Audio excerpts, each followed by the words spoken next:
Hey buddies, welcome to AmassGames. My name is Simon. Today we're doing our setup play and review for the game Fort. This is for 2 to 4 players. This is a deck building game, a very cute looking deck building game where we're looking to get the best fort. This is by Leader Games. It is designed by Grant Rodiak. And in this particular game, you're going to see me setting up as a 2-player game, but I do recommend it more at a higher player count because of the interaction. There's a little player aid in front of you, quite a large sheet, and we have some recessed boards you may have seen in my unboxing teaser trailer preview over video. There's also various friends that you can have, so depending on who you play with, you're going to find these friends in this deck of cards and you're going to play with them. So in this case, we've got, say, Sparky, we've got other ones, and you might have noticed I've sleeved these cards. Now, if you are watching this as a short, please make sure you watch the full video over on YouTube. Obviously, please do comment on YouTube because this does get shared elsewhere. This is going on the How to Setup Play and Review playlist, the AmassGames playlist, the Family Weight playlist, and there's a few other playlists I do recommend checking out too. The sleeving playlist is going to go in there too, obviously with these sleeved cards. And as you can see, what I'm doing is I'm just showing you all the different cards, but importantly trying to show you that we do have some of these cards with a star value like this. Like I said, everybody is going to take them equal to their player board and they're balanced, so you want to make sure you get exactly the ones that you're playing with as well. Okay, and there we are. So you're going to play with one. So I've got Flipper and Bitsy. So we have Bitsy right here, and we're going to play with Flipper. So everything else is going to give in to everybody else who's playing. And I'm actually not using natural light at the minute, so if you see a shadow, I do apologise. So now you're going to flip this over, and victory marker we're going to move off to one side for the time being. But right now we are going to have various cards in play. You're going to give everybody else some cards, so you're going to take a total of 10, 2, 3, 4, 5, 6, 7, 8, 9, 10. Sorry, -2, because you're going to shuffle in 2 of your cards, your best friend cards, shuffle them in here and draw 5. So 1, 2, 3, 4, 5. What you're then going to do is you're then going to actually draw the first 5 cards and do something with them. Now what can you do? Well, you have noticed we have got toys, we have got pizza. We are looking to build that fort. And to do so, you are looking to get your toys and place them in here, and you have a space available of 4, and you have a pack available too as well. Now, what you will need to place is your little fort token. So whoever you want to play as which colour, you're going to place these out. We're playing with an orange colour here, so that's going to go in here. And there's 3 ways in which the game can end. One way is this fort deck can end, or if someone happens to reach 25 victory points, or if someone happens to complete their fort. So if you and everybody else can take their markers and place it off to the side, put them on 0, and of course that will keep track as we go along. So what can you do on your turn? Well, you can take an action. So for example, I could choose to build out my fort, which means increasing it up to level 1. But in this instance, you need to pay 2 resources, any of these 2, toys or pizza. I haven't got any, I can't do this action. You can only play a card if you can do the action. Other things you can do is take a resource. Let's say I play this. So I'm going to play this card here, which in this case lets me take any resource of my choice. Let's just say I've taken toys. So I've taken this.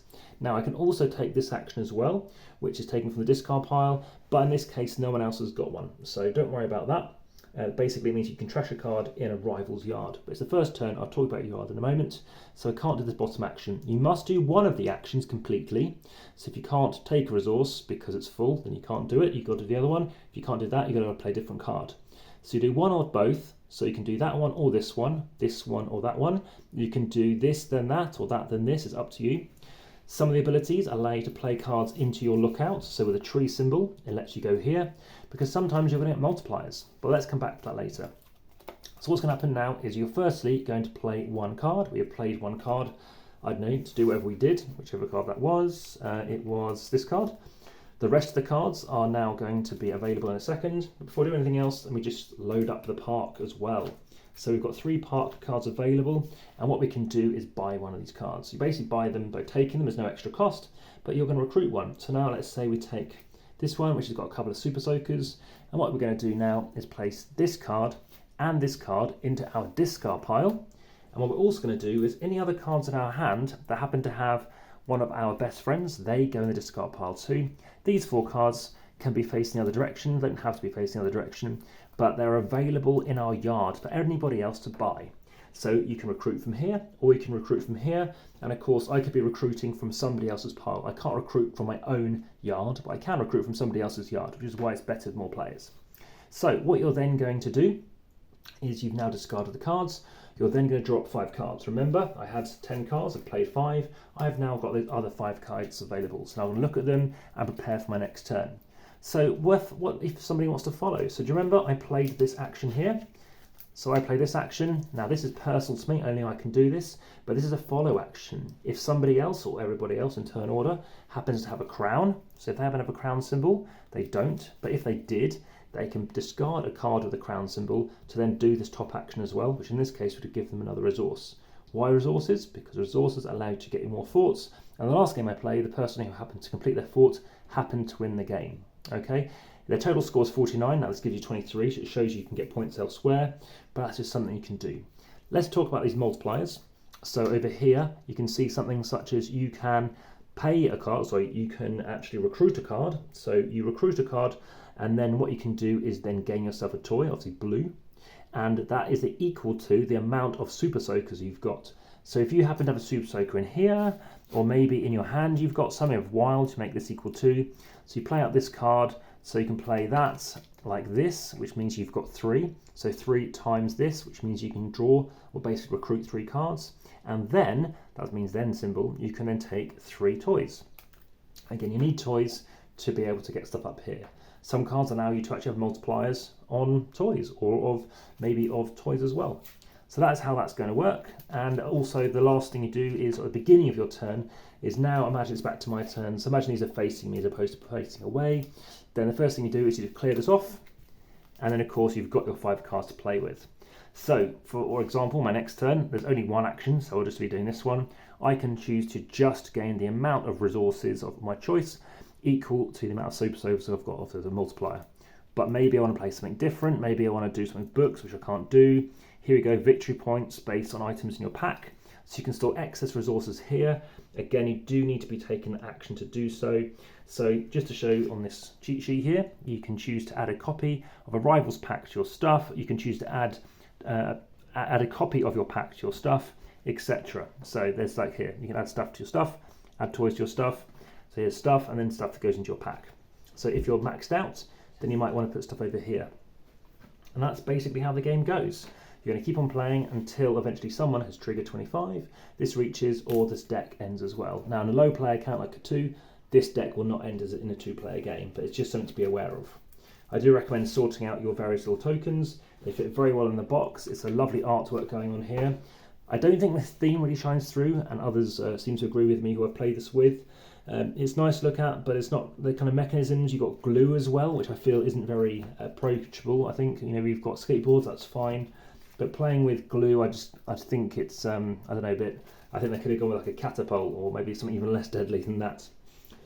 But that's it. Like I said, it's a deck building game, but you do, and you can destroy cards. When you trash a card, it goes out of the game completely.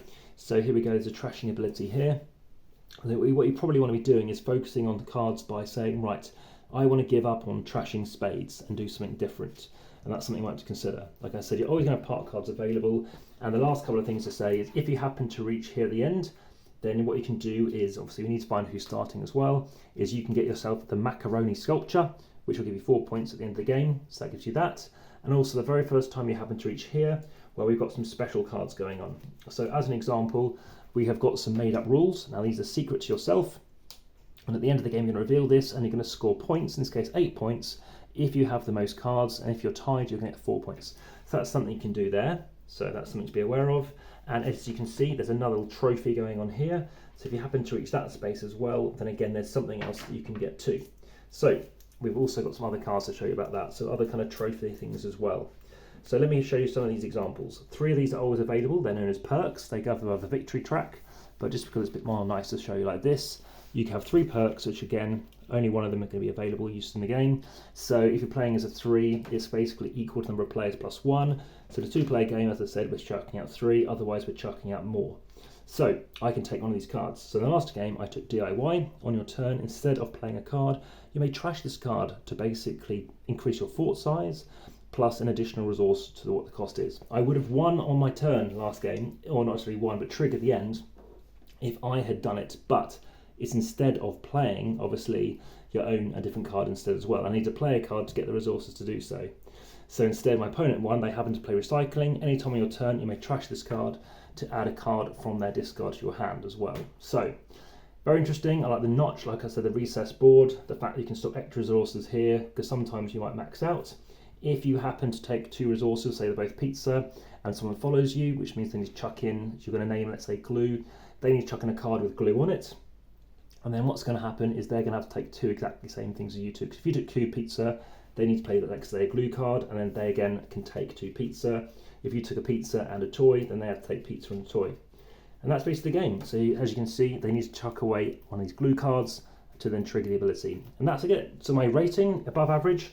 Average rating 6.4. I would give this a 6.8 out of 10.